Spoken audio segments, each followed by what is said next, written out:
In this video, we look at a few more examples of rules, in this case by IP address. These rules are just about identical, whether you're configuring them for IP version 4 or IP version 6 addresses. All you need to do is use IP tables for version 4 and IP6 tables for version 6. The first sample command here takes the input from the 192.168.0.10 IP address and accepts it. The second command takes input from all systems on the 10.20.30.0 network, evaluates it for ICMP packets, usually associated with the ping command, and drops them. In other words, if anyone from that network tries to ping your firewall, those pings don't get through. The next command here results in a destination unreachable message sent to anyone on the 10.30.50.0 network. Note how I organize IP addresses in these IP tables commands. In some of them I use the full subnet mask, in others I use CIDR notation. They work equally well. I can also use the bang character, also known as the exclamation point, to reverse the effect of a command. For example, if I add an exclamation point to the previous command, it sends the destination unreachable message to everyone else but people on the 10.30.50.0 network. Of course, networking goes both ways. So as you can specify source addresses, you can also specify destination addresses. This command is just one example, which allows network traffic to a destination address of 192.168.0.1.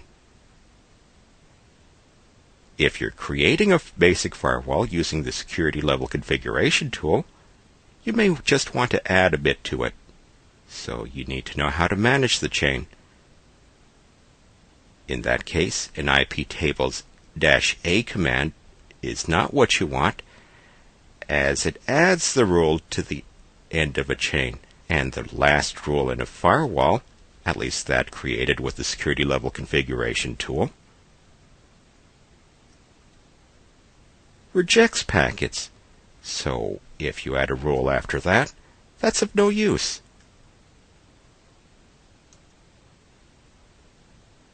So you may want to insert the rule into an established IP tables chain. And that requires the -i switch. If you use the -i and specify the chain, in this case, the name of the chain is RH-firewall-1-input, you'll also want to specify the rule number. Otherwise, it goes at the top of the chain.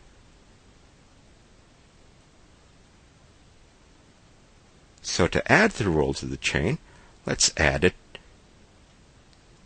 after the rule associated with the ping command. This is the first rule. This is the second rule of the RH-firewall-1-input chain.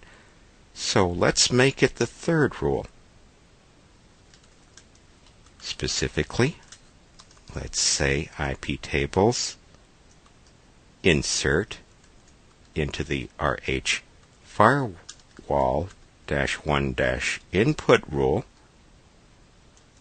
as rule number 3 anything from the source address of the 192.168.0.0 Class C network and a destination address of the same network. Remember, network messages go both ways.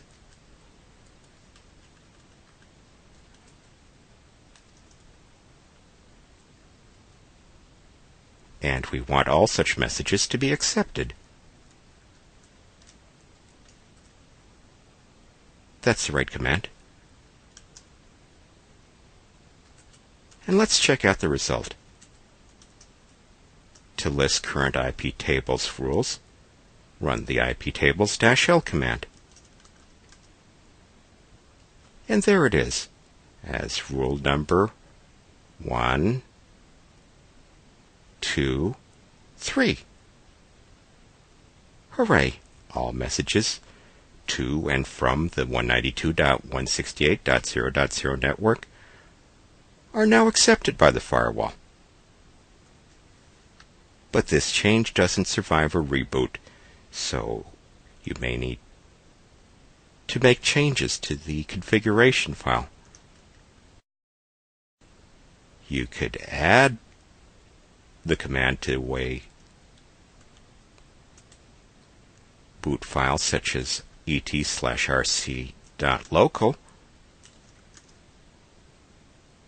or a simpler way to save the new settings is with the etc/initd/iptables save command.